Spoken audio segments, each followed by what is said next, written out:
with Purl Together, and I'm here today with Ambah O'Brien.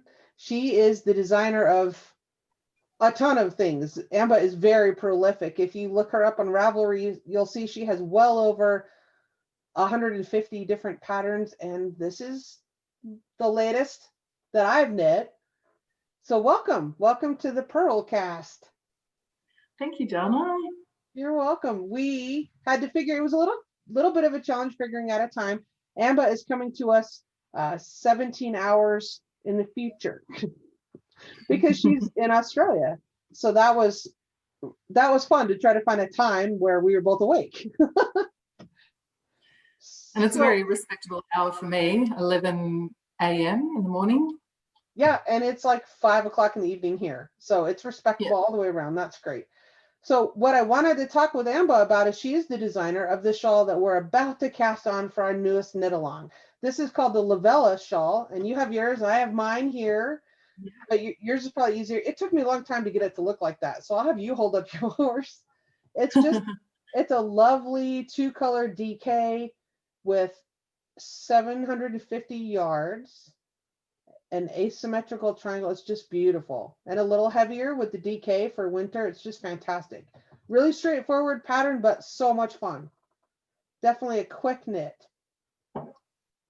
I love your shawls. That, you know, that a bunch of them are similar, but they're because you really like that asymmetric triangle. But I also really like the rectangular ones. You have so many that are in my list on Ravelry to knit. You have so many that I've pushed. Q, favorite Q. If only there's more knitting time. We all need more knitting time. That's lovely. So I really like how you set it up where the stripes go across and you have that contrasting. Well, mine seems a little bit more starkly contrasting than yours, but yours is that really soft, comforting pastel. And then which I love with the variegated yarn, which I chose for the contrasting stripes, to just soften it with a solid color. So that was what inspired that combination. And yeah, having it kind of subtle, but I love bold stripes as well. So it's so good that it can be either way. And then if you would show the lace section, the eyelet part, because that adds a lot of interest, and it's not terribly difficult, but it does require some paying attention.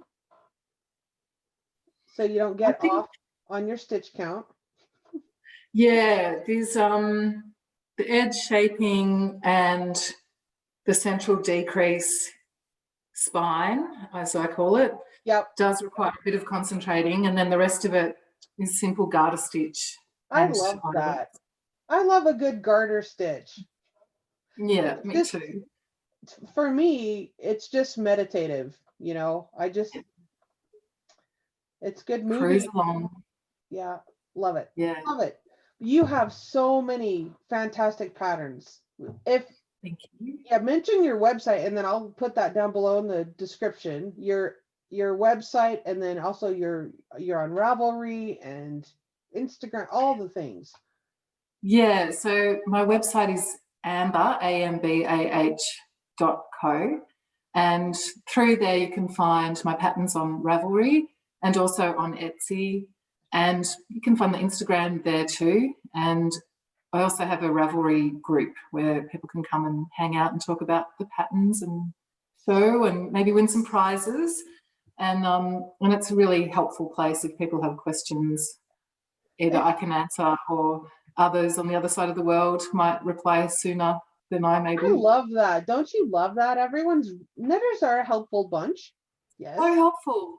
It's incredible. Yeah, yeah, they are. I found that too. You know, I mean, we all have families and lives and things away from the computer. And if I'm not there, you know, invariably somebody will pop up and answer, you know, and maybe I agree with them and maybe I don't, but that's okay. Somebody's being helpful, and I really enjoy that other people are willing to step up and help, especially if there's beginner knitters. So that's wonderful. Yeah. Strong community. How did you get started with knitting, but also with designing? How did you begin? Well, it goes way back to when I must have been about 7 or something, when my mum showed me how to garter stitch knit. and it was pretty basic. I didn't get very far. She would cast on for me and cast off, and I'd knit little wonky squares and sew a couple together for my doll.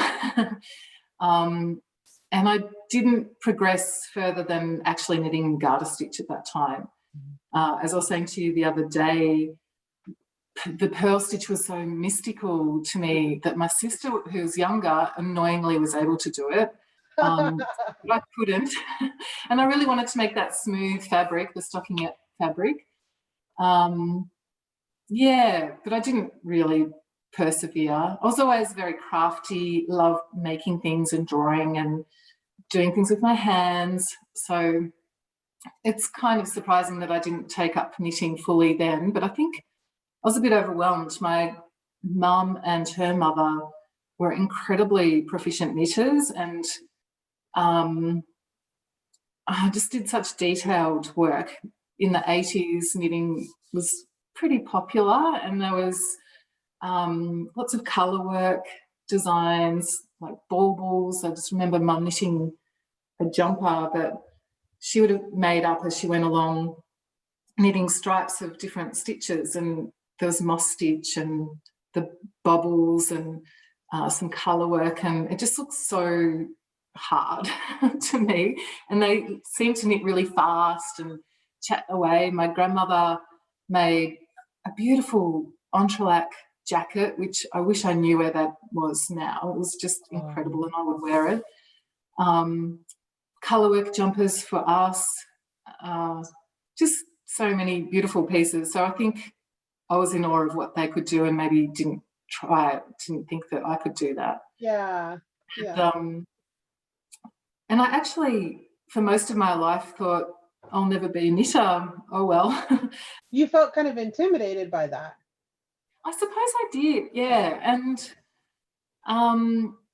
yeah, I always appreciated hand knits, especially for my child as he was growing up, so I would seek them out and buy them and treasure them. You know, it was always such a treat to have hand knits for him and for me as well, and beanies. But yeah, it sort of resigned myself to the fact that I probably wouldn't knit. And then I was dabbling a little bit with crochet. My work life before becoming a knit designer was being a body painter, and I would create headpieces for my models. And one day I was creating an underwater theme. I call her Yamea, the theme of this sort of mermaid creature that I was painting for an event, and I wanted a crown that was kind of coral, reminiscent of coral. And so I did some kind of random crochet, somehow figured out and got a wire structure, and just did these white, very thick yarn, bobbly crochet things, and then sewed some little pearls in it as well. So it was this crown that was very strange and random. And so I was always dabble a bit with wool and sewing and handcrafts. And then one day my friend told me about a yarn store that she was opening up with gorgeous yarn. This was in about 2011, so 9 years ago now. And she was an amazing knitter, knitting beautiful things for her children. Our kids went to school together at the Waldorf Steiner School, and they were learning craft. My son was learning how to knit there, and he made a little doll, a knitted doll. It was quite incredible. At about the age of 7, they were creating really intricate knit pieces, little toys that they could play with. And so she would knit and told me about her yarn store, which is Zigo Zago, and still operates today with a different owner, another friend of mine who also, her children went to that school.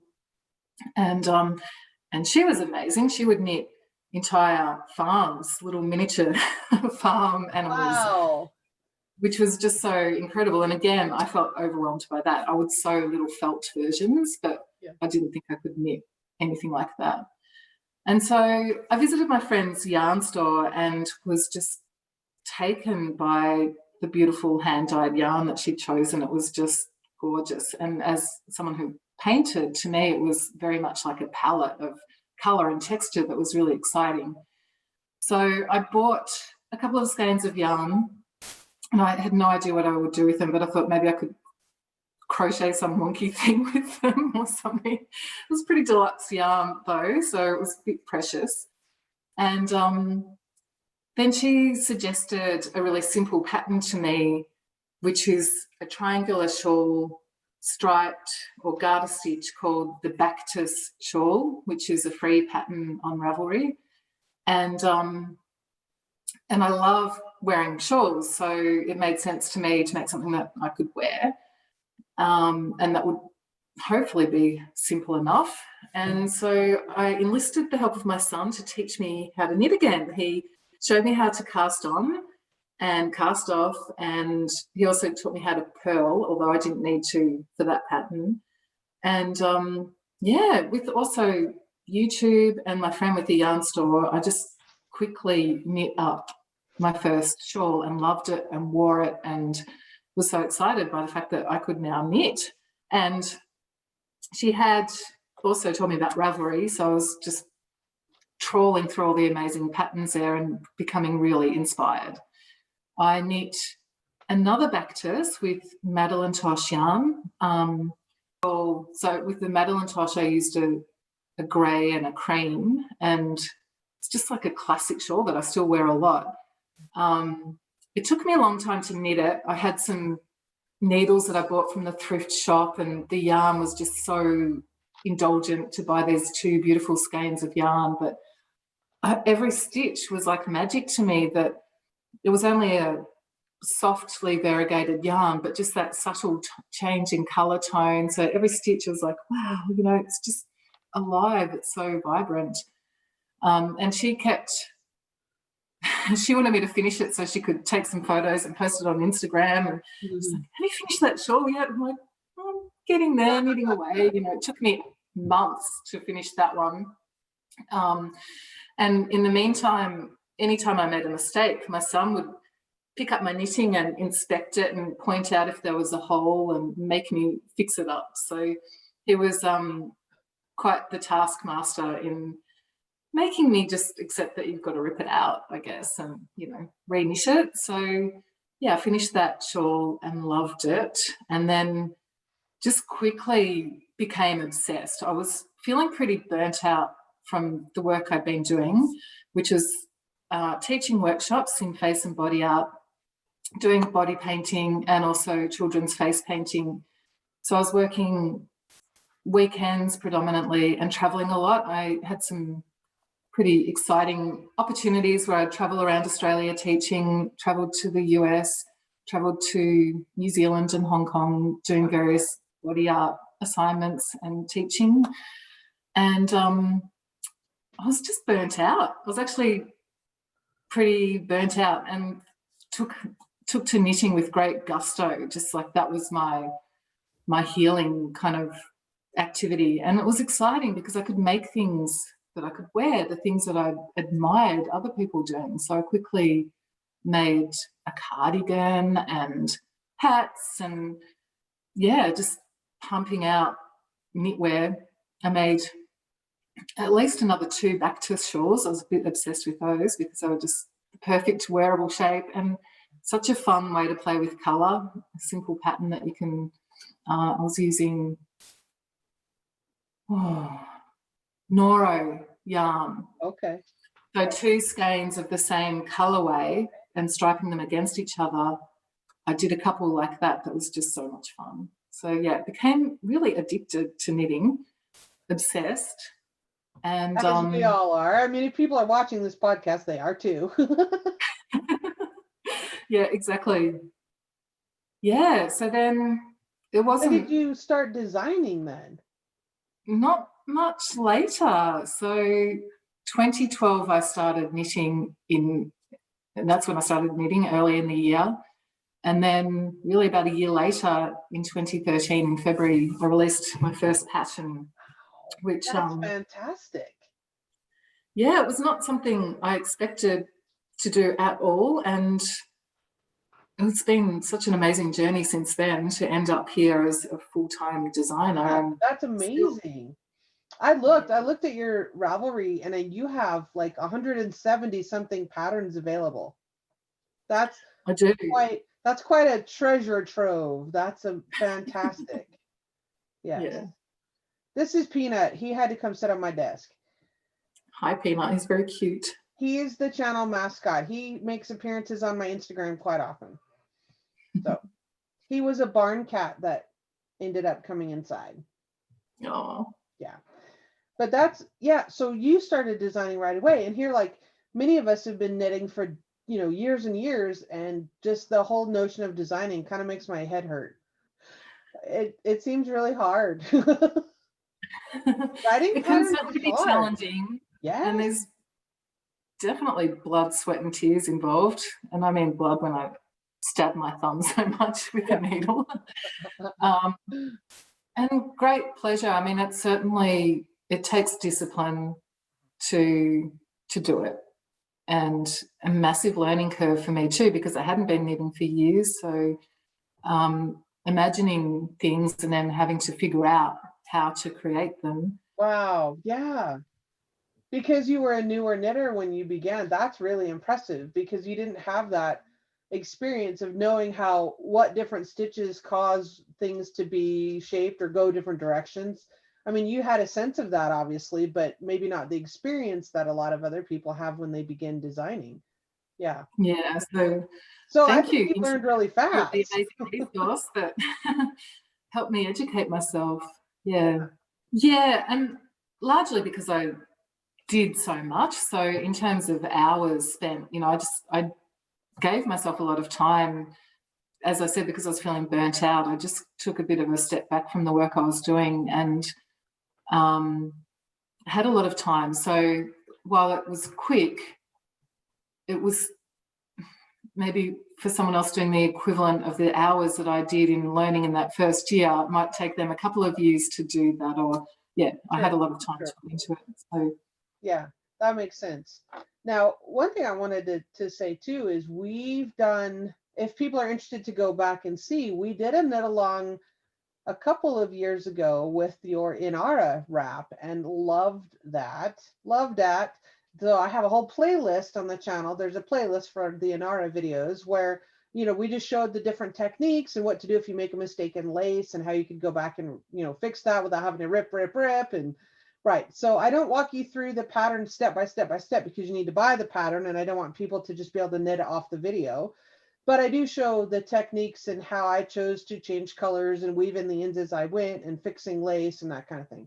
So that was that's where I found you first, was I wanted to do that pattern. And I contacted you and said, do you mind if we do this as a knit along? And you were very gracious and very helpful. And that was a lot of fun.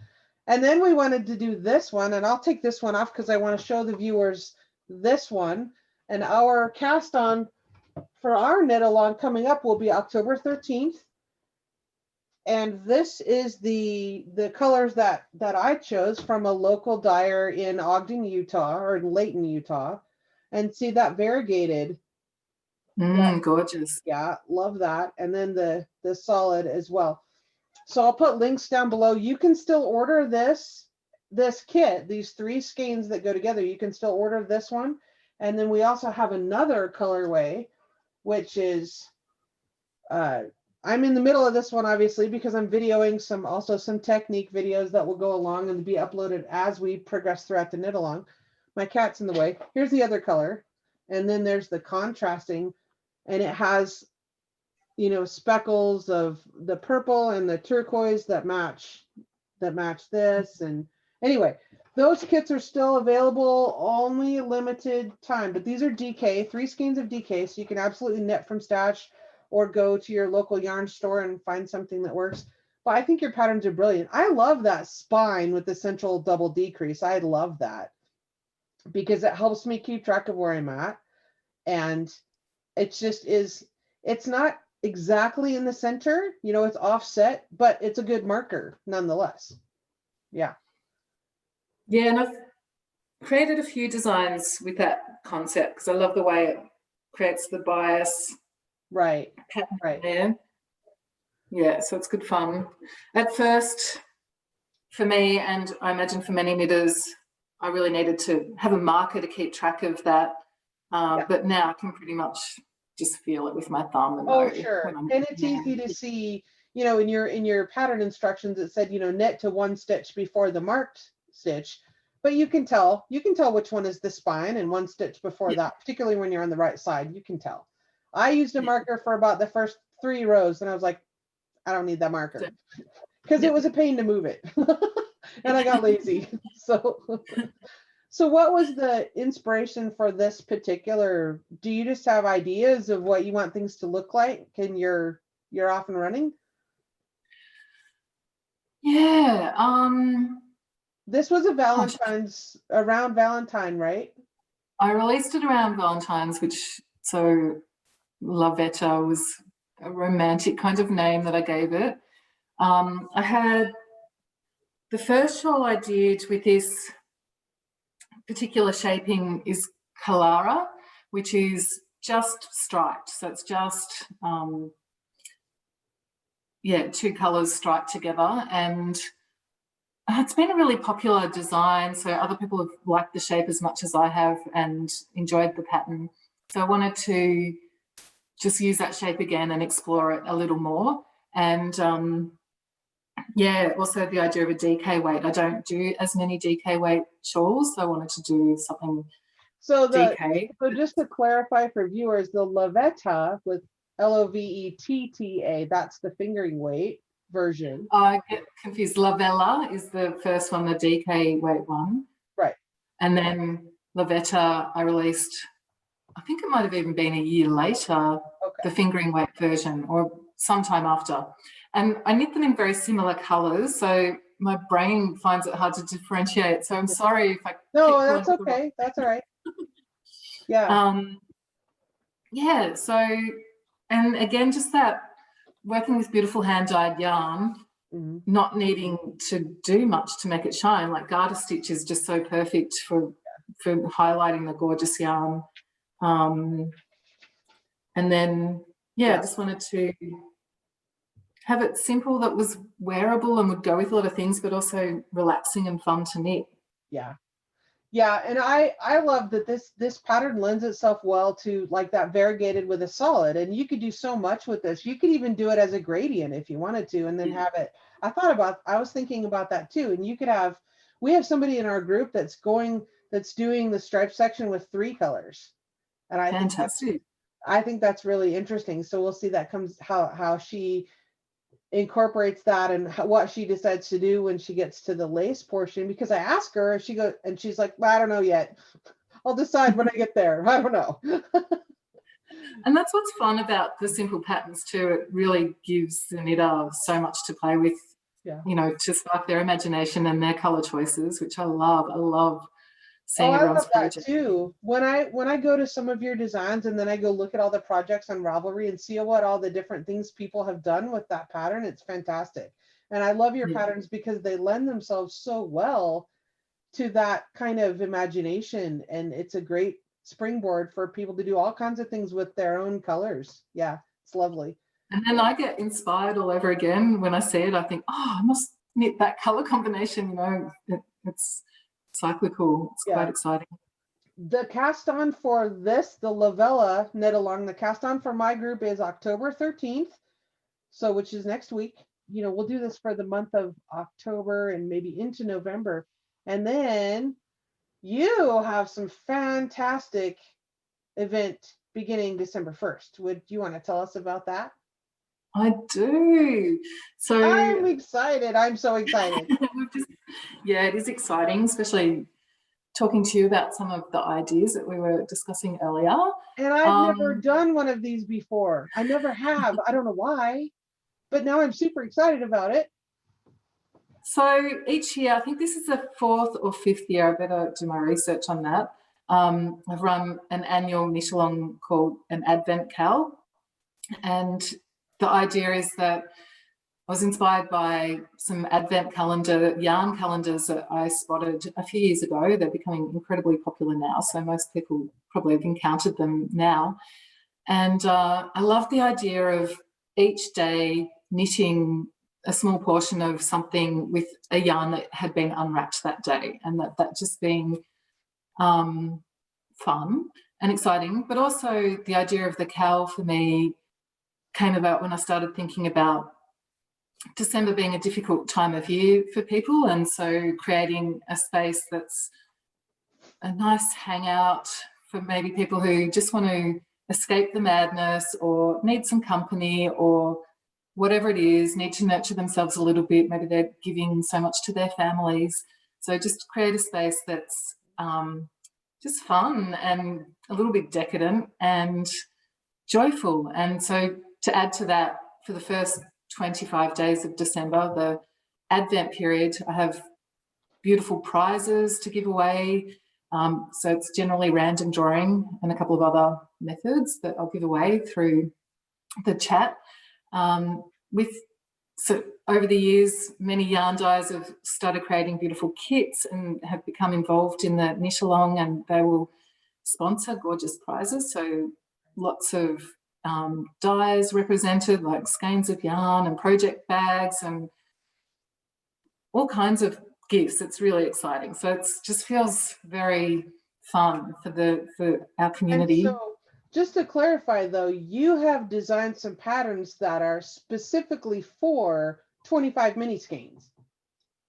Correct. Right. So each year, the first year I designed the Adventurous Wrap, and there was 2 versions of that. So you could use 20, I think it was 24 mini skeins, or a set of 12 with a main colour. So I try and create diversity in them, just depending on different kits that people get. And also that first pattern and the one the following year, I just used my stash yarn. I created my own kit. So I got all the little 20-gram leftover balls from other projects and put them together. And I do encourage people to build their own kits as well. The knit along doesn't have to be from a particular kit. Right. And if it's people wonderful. don't want to spend money on that, they don't have to do that. They can just get one of the qualifying patterns and then knit from stash or support their local yarn store. Sure. And yeah, so they can, the designs are designed generally to be either in a random order or a fade. So some of the kits are arranged in beautiful fades and others are random. And some at-home kits, people might get their children to wrap up the yarn for them. So it's a surprise when they open it up. So that would be pretty random. And other people want to know exactly what they're getting. They don't want a surprise, but they want to join the knit along. So some dyers sell kits where you know exactly what you're getting. You can see it before you buy it. Yeah. And others, it's a great surprise. So every day in the Ravelry thread, people will unwrap their various kit colour for that day. So if it's day 1, everyone unwraps day 1 yarn and just post photos of it, and generally knits the first part of the pattern. Sometimes I don't. The cowl goes long until the end of January, so there's plenty of time to catch up. But some people are able to keep up each day knitting a section, and some of the patterns require less yardage, so it's easier to keep up. But the chat gets pretty busy, so it can be hard. Yeah, there's a lot. You have a very active, large group on Ravelry, which is lots of fun. Yeah. Yeah. Yeah, that's fun. Yeah. So, so then the second year I designed a wrap again and a cowl pattern, and then last year, so this must be the 4th year, I designed a wrap, a cowl, and then I got inspired and designed another wrap. And then I thought I'll just include all the patterns from now on in each year's cowl, so people can choose to knit a wrap or a smaller project.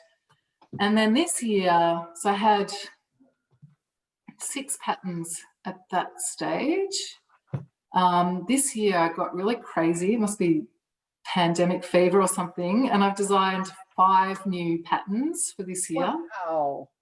So 2 of them you can see on Ravelry, and 3 of them I'll be announcing next week. But I've actually got a sneak preview here, so I'll show you.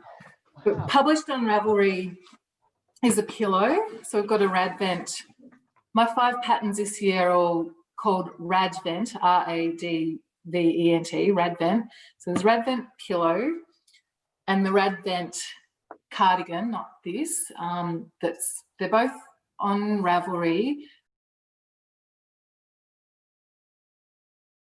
But yeah, the patterns themselves won't be available until late November. So they're designed, this one has an Advent kit plus another colour, and this is DK weight, although I used 2 strands of fingering weight yarn held together from a kit that I had already made a wrap from. It was the skeins in that kit were 25 grams instead of 20, so I had a lot left over. So last year's Adventuresome wrap was made with this yarn. So it's nice. I love using up all the leftovers. So there's a few cowl projects that just use up 5 grams of yarn, to use up the leftovers. And then this is a big reveal. No one's seen this yet. Oh, that's beautiful. Oh my word. So this is the Radvent Pro. So 24 squares. A square can be knit each day with a mini. And then this kit, this yarn set is from an Australian dyer, Tarina Knits, also known as Love and Speckles. And so she also had this. We'll put the link for that. You'll send me all the links, right? I'll send you the link. Okay. That's so her kits are really popular, and this is her kit from last year, so I'm not spoiling any surprises by showing this. And so that's 3, and I also have yet to be revealed Radvent Wrap, another wrap pattern, and Radvent Cowl, which will be a DK weight pattern. So there's so many patterns to choose from, and I'm really excited about sharing them all. Me too. I want to knit all the things. There's just, it's too bad we have to sleep, right? Yeah. Do you find yourself like sometimes in the evening you'll be like, oh, I'm just going to get to this next section, and then here it is 3 a.m. Regularly. And then the kids get up and I'm like, just one more colour. And that's what's so addictive about the Advent patterns. You just want to do the next colour, the next section. Then, yeah.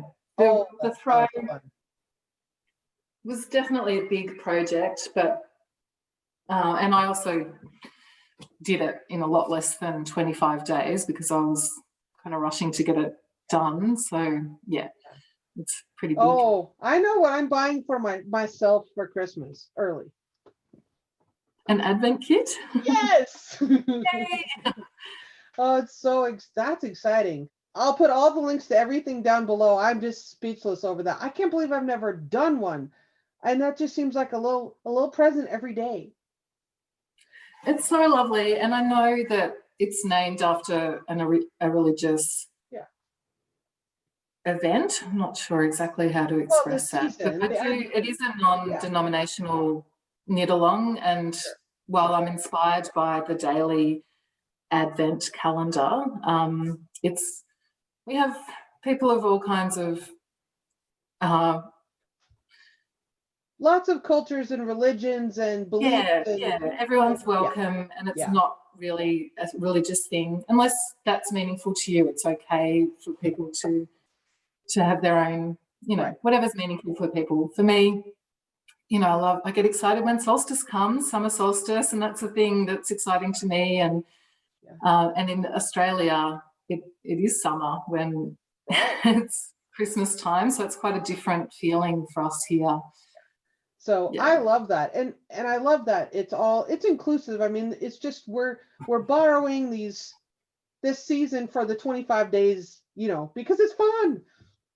Yeah, I remember when I was little. We had an Advent calendar when I was really little, and it was a piece of fabric that had string ties, and we would get these little candies, and my mom would tie them on there, and you got to eat one candy every day as a countdown, to Christmas. Yeah, that's exciting. I still like to do it. I still like to do it. I like that same candy too. So, and then there's all these other kind of Advent calendars like tea or whiskey or wine or stitch markers. So people are opening other little calendars on the side as well, and that's fun to watch. I want the whiskey one. Yeah. Yeah, that'd be great. Have a little yarn, have a little whiskey, have a little knitting. Perfect. Watch the snow. It'd be great. I'm super excited. So people can find out about all this fun stuff over on your Ravelry group, and I'll put the link down below to the post, to the thread that tells all the details about all that. So I'll make sure to direct everybody over there. That is super exciting. And then first, on October 13th, we're casting on the Lovella Shawl over in my Ravelry group. And we'll have stuff going on in the Facebook group. Watch the YouTube channel for the cast on. So much fun. Yeah, I can't wait to see what everyone creates. I'm all in the tent. Yeah. I love to see all the colors people create. So check the links down below if you want to order a kit like this or with these colors or these colors. I have links down below, but also my affiliate link. It is an affiliate link to a local yarn store where they have some kits put together that are of various DK weights. So I'll put that link down below, but also feel free to knit from stash or support your local yarn store. So excellent. Okay. I'm so excited for your Advent thing and my Lavella. It started out being all about my knit along, but now I'm all excited about your knit along. So we'll look forward to that. We're gonna have to do your knit along too. Please do. Please come and join. It's it's wonderful. And this year, because it's been such a tough year, everyone's even more looking forward to that relief at the end of the year and something fun to look forward to. Absolutely. Ambah, thanks for joining me on the podcast. It's been delightful to get to know you and visit. My pleasure. Thank you so much for having me and for choosing my pattern for your knit along. Great.